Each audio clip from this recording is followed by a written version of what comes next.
அனைவருக்கும் பத்திரிகை நண்பர்கள் நான் இது ரொம்ப நிகழ்ச்சி தாமதமாகிடுச்சு. அவன் தயாரிப்பாளர்கள் புதுசு, அதுக்காக நீங்கள் அவங்கள மன்னிக்கலாம். ஆனால் இருந்தாலும் அவங்க செலக்ட் பண்ணது புது தயாரிப்பாளர்கள் இருந்தாலும் ஒரு லக்கி பிஆர்ஓ நம்ம நிக்கில் முருகன் இருக்கார். எப்பவுமே அவர் இருக்கிற இடம் கலகலப்பாக இருக்கும்.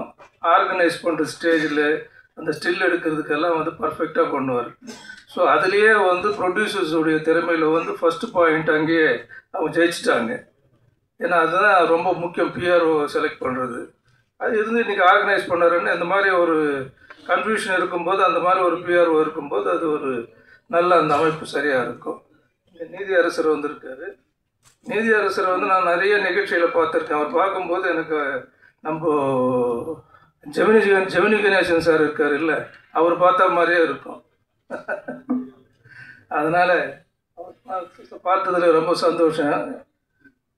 மற்ற மேடையில் இருக்கிற அனைவருக்கும் என்னுடைய பணிவான வணக்கத்தை தெரிவித்துக் கொள்கிறேன். இந்த ஜின்னு படம் முதல்ல கதைக்கு நம்ம செலக்ட் பண்ண வேண்டியது ஆஸ் எ ப்ரொடியூசராகவும் டைரக்டராக சொல்ல வேண்டியது என்னென்னா, ஃபஸ்ட்டு தலைப்பு. அந்த தலைப்பு எப்படி இருக்குன்னு சொன்னால் எல்லாருக்குமே ரீச் ஆகிற சொன்ன உடனே ஞாபகம் வரணும், அது எல்லாருக்கும் ரீச் ஆகணும். அடுத்தது இப்போ லேட்டஸ்ட் என்னென்னா, ஓடிடியில் வரும்போது இங்கிலீஷில் போட்டாலே அதுதான் மெயின் பார்க்குறாங்க. இப்போ தமிழில் போடுறத விட ஓடிடிக்கு இங்கிலீஷில் இருந்தால் என்ன, இதெல்லாம் சிந்திச்சு முதல் படத்துலேயே டிஆர் பாலா இந்த அளவுக்கு யோசனை பண்ணி புத்திசாலித்தனமாக எல்லாத்தையும் பண்ணியிருக்காருன்னு சொன்னால் பாராட்ட வேண்டிய ஒரு விஷயம். அதுக்காக டிஆர் பாலாவுக்கு தனி என்னுடைய இது. ஏன்னா கான்செப்ட் ஜின்னு பற்றி நம்ம கேள்விப்பட்டிருக்கோம், என்னன்றது எல்லாருமே சொல்லிட்டாங்க, அழகாக சொல்லிட்டாங்க. நான் இந்த ட்ரெய்லர் ஒரு 4 நாள் முன்னாடி ஒரு படம் பார்க்க தியேட்டருக்கு போயிருந்தேன். அங்கே இந்த ட்ரெய்லர் போட்டாங்க. போட்ட உடனே அந்த கலர் கரெக்ஷனு, அந்த கிரேடிங்கு, அந்த விஷுவல்ஸ் பார்க்கும்போது ஒரு டிஃப்ரெண்ட்டாக ஒரு ஹாலிவுட் ஃபிலிம் மாதிரி ஸ்டார்ட் ஆயிடுச்சு. அப்புறம் ஃபஸ்ட்டு இன்ட்ரோ ஹீரோ வர்றாரு. யார் நல்லா இருக்க அந்த பையன் சொல்லிட்டு அப்போ நான் நினச்சேன் செலெக்ஷன் அங்கே. அதுக்கப்புறம் ஹீரோயின் பார்க்கும்போது நம்ம நக்குல் பிரீத் சிங் இருக்காங்கல்ல, அவங்கன்னு நினச்சேன். அப்புறம் பார்க்கும்போது தான் சரி உங்கள் பேர் தெரியல, இருந்தாலும் அவங்களும் பாராட்ட வேண்டி ஒரு முகத்தை செலக்ட் பண்ணியிருக்காரு. காம்பினேஷனு அந்த ஹீரோயின் டெஃபினட்டாக நல்ல ஃப்யூச்சர் அவங்களுக்கு இருக்குது. நமக்கு ஆர்டிஸ்ட்டு பற்றாக்குறைக்கு இன்றைக்கி அவங்க 2 பேருமே நமக்கு கிடைச்சிருக்காங்கன்னு இண்டஸ்ட்ரிக்கு நினைக்கணும். அதனால் அவங்கள பாராட்டியே தேரணும். டைரக்டர் தான் பாராட்டணும், அதுக்கு அருமையாக செலக்ட் பண்ணியிருக்காரு. கதை பொறுத்தவரையில் என்னென்னா, இந்த ஜின்னு பற்றி உங்களுக்கு சொல்லணும்னு சொன்னால், இந்த கான்செப்டில் புது கான்செப்டு.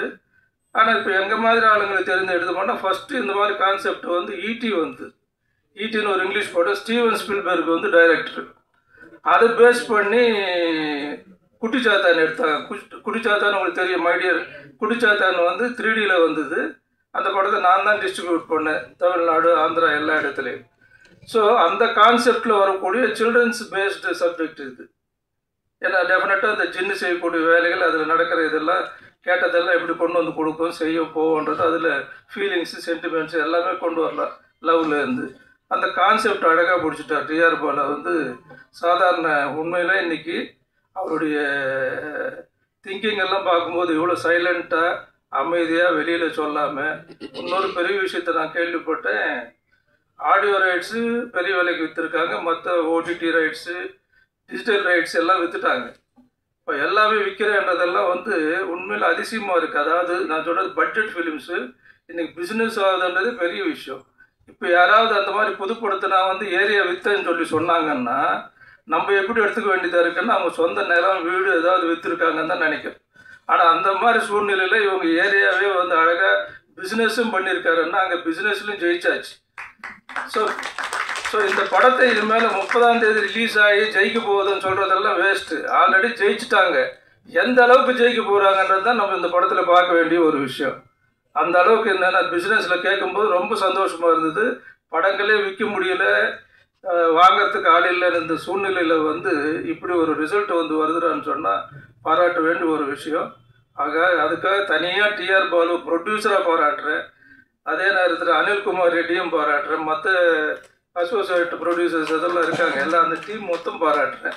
மியூசிக் பொறுத்தவரையில் என்னென்னா உண்மையில் பாராட்ட வேண்டிய விஷயம். மியூசிக் வந்து ஃபஸ்ட்டு படத்துக்கு எவ்வளோ ப்ரைஸுக்கு போயிருக்குன்னு சொல்லும்போது அருமையான விஷயம். அதில் அந்த மியூசிக்கில் என்னென்னா விலை போனது மட்டும் இல்லை, லிரிக்ஸு வந்து பாதிக்காமல் அந்த மியூசிக் வந்து அழகாக இருக்குது. அதாவது ஜாம் ஆகாமல் ஜாரிங்காக இல்லாமல் வந்து மியூசிக்கும் நல்லா இருக்குது. எல்லாமே அருமையாக பண்ணியிருக்காங்க. Art director, choreography, photography, DOP எல்லாமே எக்ஸ்ட்ராடனரியாக இருக்குது. ஒன்று கூட அதான் சொல்கிறேன், எதுவுமே வந்து ஒரு சாதாரண டெபு டைரக்டர் பண்ணுற மாதிரி இல்லை, எக்ஸ்பீரியன்ஸ் டைரக்டர் பண்ணுற மாதிரி இருக்குது. என்னுடைய எய்ம், நான் உண்மையிலே சொல்கிறேன், மேடைக்காக சொல்லலை, இன்றைக்கி இருக்கிற லோகேஷ் கனகராஜ், நெல்சன் அந்த லிஸ்ட்டில் வரக்கூடிய டைரக்டரில் டிஆர் பாலா இருப்பார்.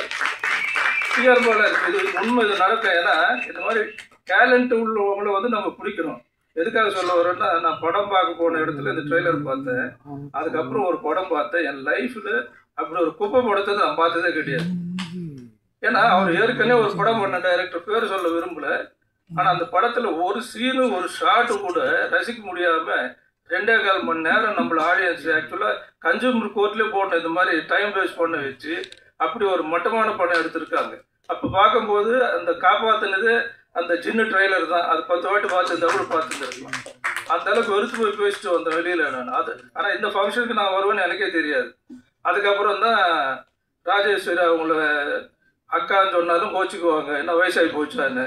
தங்கச்சின்னு சொன்னாலும் அந்த மாதிரி அவங்க ஒரு அதான் வெளிப்படையாக ஓப்பனாக பேசக்கூடிய ஒரு நல்ல மனசு.